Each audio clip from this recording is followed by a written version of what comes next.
अस्सलामुअलैकुम जनाब, मैं ਤੁਹਾਡਾ ਮੇਜ਼ਬਾਨ ਮੁਹੰਮਦ ਸਾजिद विरक ਤੁਸੀਂ ਵੇਖ ਰਹੇ ਜੇ YouTube ਚੈਨਲ ਮੇਰਾ ਸਾਈਵਾਲ ਦੇ।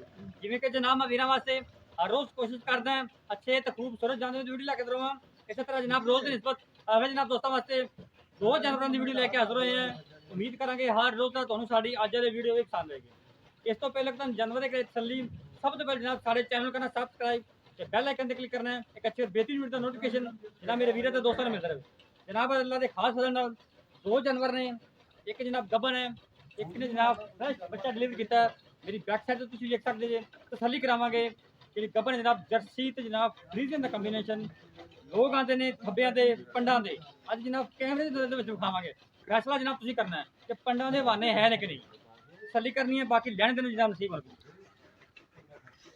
सब तो पहले जनाब एक मिनट रुक जी यार, सब तो पहले जनाब जानवर की तुसी हाइट का अंदाजा लाना है। मेरे वीरा दोस्तों ने जनाब बंदे तो उच्ची हाइट, अल्लाह के खास फजल ना जनाब प्रिंट बड़ा लाजवाब तो जनाब सिरो ओरिजिनल मोनी फेस क्वालिटी मेरे वीरा दोस्तों के सामने जनाब बॉडी स्ट्रक्चर जनाब देख लेना है माशाल्लाह कमाल का पीस। साहिवाल तो जनाब जर्सी का कंबीनेशन तसलियाँ करनी है। आम रूटीन में जनाब क्या जाता कि जर्सी जो जानवर होंगे और नॉर्मल हाइट होंगे जनाब इन साहिवाल का क्रॉस जिंदी वजह तो जनाब जानवर की हाइट ज़्यादा है तो जनाब तसली करावे। फेस क्वालिटी भी वीरा दोस्तों ने देख लेनी। पोल जनाब बनया सिर ते जनाब मोटी अख है, उस तो बाद चपा चपा कन आउट क्लास पीस तसलियाँ करनी है। छड़ बिन तोड़ फेर के जनाब फिजिकली फिटनेस भी वीरा दोस्तों चेक करवावे माशाल्लाह जी। फिजिकली फिटनेस मेरे वीरा दोस्तों के सामने है, कोई चीज़ भी जनाब तो ओझल नहीं। खब्बियां की अडर क्वालिटी वीरा दोस्तों के सामने जनाब माशाल्लाह। वैडी जनाब 2-2 फुट लत्तां तो चौड़ियां करके तुरते हो यार, इस पास सही नहीं आना वीर। यह जनाब तसली करनी है। साइड तो जनाब व्यू तो चेक करवा रहे हैं, वैट का चौ नुकरा जनाब तसली कराने हैं। साडा काम जनाब तसलियाँ कराना, लैने देने जनाब नसीब होंगे। चला फिरा के जनाब तसली करवाई दी है ताकि जनाब कोई भी पार्ट जानवर का ऐसा रह ना जाए जेडे जनाब वीरां दे नज़र तो ना गुजरे। फिजिकली फिटनेस मेरे वीरा दोस्तों के सामने माशाल्लाह चाल डाल तुसीं देख लैनी है। आउट क्लास पीस क्वालिटियाँ जनाब वैट च पूरियां तो जनाब यार थान लगाया पावर वाला माशाल्लाह मोटा। यह जनाब तसलियाँ करनी है। अडर क्वालिटी मेरे वीरा दोस्तों के सामने जनाब कोई चीज़ भी जनाब तो ओझल नहीं माशाल्लाह। मशक जिन्हें हवाने थब्बियां के हवाने जनाब इनू आखी दा पंडा के हवाने माशाल्लाह। आउट क्लास पीस जनाब वीरा वास्ते थान वेख लेने मेरे वीरा ने जनाब तसली करनी है। थाना जनाब मरले मरले की वंड मोटा थान यह देखो एडा सील जानवर माशाल्लाह। वंगे तो बगैर जनाब थले बह जो कोई टेंशन नहीं। बाकी जानवर नंबर जनाब एक जानवर नंबर 2 की तसली करावे। कलर जनाब वेख लेना माशाल्लाह चमकदार रंग चाल डाल भी तुसीं वेख ली जनाब। फिजिकली फिटनेस चेक कर ली है। बॉडी स्ट्रक्चर जनाब वीरा दोस्तों सामने, फेस क्वालिटी तुहाडे सामने, ब्रीड जनाब तुहाडे सामने। फैसला मेरे वीरा दोस्तों ने करना है, फैसला जनाब वीरा दोस्तों से छड़ देंगे। लोग जनाब आते हैं खब्बियां के जनाब पंडा के बारे अज जनाब फैसला तुसीं करना है। कमेंट बॉक्स में जाके जनाब दसना जरूर है कि जनाब वाकई थब्बियां के बारे ने। ये जनाब जानवर नंबर 1 जे गब्बन जे दिन लेंदा जनाब। जानवर नंबर 2 ने जनाब फ्रैश बच्चा डिलीवर किया है। जनाब देख लेना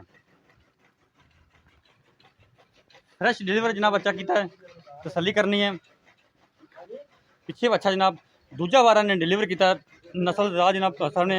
बॉडी स्ट्रक्चर भी देख लेनी माशाल्लाह। यह जनाब तसली करनी है। ये जे जनाब जानवर नंबर 2 थानू जनाब तुम चेक करवा दिए। साहिवाल तो जनाब जर्सी तो हल्का जनाब फ्रीजन तुम कह सकते जी। 3 कंबीनेशन मेरे पॉइंट ऑफ व्यू नाल। बाकी जनाब फैसला वीरा ने करना है कि जनाब ये किस नस्ल के जनाब ब्रीड है। ये जानवर नंबर 2 जे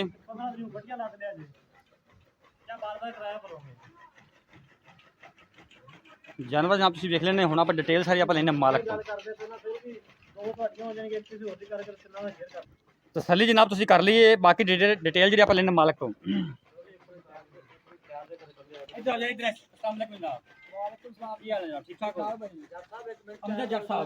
फिर ये दसना जो जानवर नंबर 1 है जर्सी साहिवाल का क्रॉस। हाँ जी पक्की गल है, गारंटियां तसलियां। अच्छा वारा किनवा है? दूसरा वारा। हाँ जी तीजा तो नहीं इन्हें तीजे लग गई वैसे पक्की दूजा। अच्छा कितने दिन लेंदी? तकरीबन 10 दिन कर दी। 10 दिन डिलीवरी तो बाकी है। सोनू तो हुई शुरू कर दी 2 दिन भी 3 दिन भी 4 दिन ला सकती।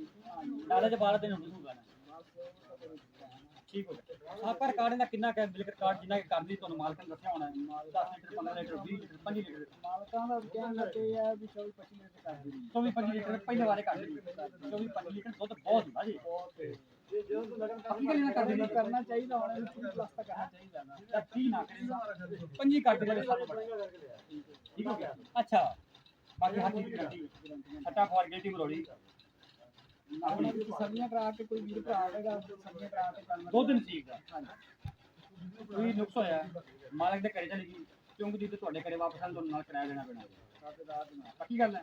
ਅੱਛਾ ਮੁੱਲ ਦੱਸ ਜਾਇਜ਼ ਹੈ ਸਾਡੇ 4.5 ਲੱਖ 4.5 ਲੱਖ ਕੋਈ ਗੁੰਜਾਇਸ਼ ਲਾੜ ਕਰ ਸਾਡੇ ਵਾਸਤੇ ਵੀਰ ਭਰਾ ਆਵੇਗਾ ਤੇ ਜੀ ਦਾ ਕਰ ਲਾਂਗੇ ਉਹਦਾ 50,000 ਦੀ ਛੂਟ ਹੋਵੇਗੀ ਨਹੀਂ ਇਹਨੇ ਸੁਣਤਾ ਨਹੀਂ ਕਿੰਨੀ ਕੁ ਮਤਲਬ ਗੁੰਜਾਇਸ਼ 2,000 ਦੇ 4,000 ਦੀ ਸਾਡਾ ਕੋਈ ਡੀਲ ਕਰ ਕਿੰਨਾ ਕੋ 40 ਪੱਕਾ ਅੱਛਾ ਜਾਨਵਰ ਨੰਬਰ 2 12 ਕਿੰਨਾ ਕਿੱਥੇ ਬੱਚਾ ਸਾਰਾ ਪੂਰਾ ਦੇਣੀ ਕਰੀਏ ਕਿਉਂਕਿ ਮੈਂ ਪੈਸੇ ਦੱਸ ਇਹ ਤੁਹਾਡਾ ਵੇਚਣ ਦਾ ਰਾਦਾ ਨਹੀਂ 3.5 ਲੱਖ ਰੁਪਏ ਕਿੰਨਾ ਖੇਲੀ ਭਾਈ ਕੋਈ ਵੇਖਤੀ ਉਹਦਾ ਤੂੰ 4.5 ਕੀਤਾ ਤੇ ਇਹ 3.5 ਲੀਟਰ ਦੇ ਮੂੰਹ ਤੇ ਪਹਿਲੀ ਗੱਲ ਯਾਰ ਕੋਈ ਭਰਾ ਆਵੇਗਾ ਪਸੰਦ ਕਰੇਗਾ ਨਹੀਂ ਜਾਇਜ਼ ਨਹੀਂ ਦੱਸ ਜਾਇਜ਼ ਮੁੱਲ ਕਰਾਂਗੇ ਨਾ ਕੋਈ ਵੀ ਜਾਨਵਰ ਦਾ ਜਾਇਜ਼ ਮੁੱਲ ਕਰਾਂਗੇ ਜਾਨਵਰ ਦੀ ਅਗਰ ਜਾਨਵਰ ਹੋਵੇ ਨਾ 1.5 ਲੱਖ ਦਾ ਮੁੱਲ ਕਰ ਲਈਏ 3 ਲੱਖ ਜਾਨਵਰ ਨਹੀਂ ਵਿਕਦਾ ਬੜੇ ਸਮਝਦਾਰ ਨੇ ਸਬਸਕ੍ਰਾਈਬਰ ਜਿਹੜੇ ਦੇਖਣਾ ਇਸ ਵਾਰ ਜ਼ਮਾਨਾ ਨਾਲ ਮੁੱਲ ਕਰਕੇ ਜਾਇਜ਼ ਦਾ ਅਗਰ ਤੁਸੀਂ ਵੇਚਣੀ ਨਹੀਂ ਤੈਨੂੰ ਪਤਾ ਬਣ ਲਓ ਮੁੱਲ ਨਹੀਂ ਇੰਨਾ ਉਹ 4.5 ਮੁੱਲ ਕਰਦੇ ਪਏ ਇਹਦਾ ਤੁਸੀਂ 4.5 ਮੁੱਲ ਕਰਦੇ ਪਏ ਨਜ਼ਰ ਤਾਂ ਮਰਾ ਲੈ ਯਾਰ 3.5 ਲੱਖ ਮੁੱਲ ਹੁੰਦਾ ਜੇ 4.5 ਲੱਖ ਮੁੱਲ ਲੈਂਦਾ ਜੇ ਲੋਕੇਸ਼ਨ ਜਨਾਬ ਚੱਕ ਨੰਬਰ 33 ਅਸਲੀ ਤਹਿਸੀਲ ਜ਼ਿਲ੍ਹਾ ਅਪਾਰਟਮੈਂਟ ਸ਼੍ਰੀ ਡਿਸਪਲੇ ਜਨਾਬ ਸਾਡਾ ਆਪਣਾ ਨੰਬਰ ਹੋਵੇਗਾ ਕੱਲ ਜਨਾਬ ਇੱਕ ਨਵੀਂ ਵੀਡੀਓ ਨਾਲ ਫਿਰ ਆਵਾਂਗੇ ਉਸ ਤੋਂ ਅਗਰ ਮੇਰੀ ਮੰਗ ਹਾਜ਼ਰ ਹੋ ਜਾਵੇ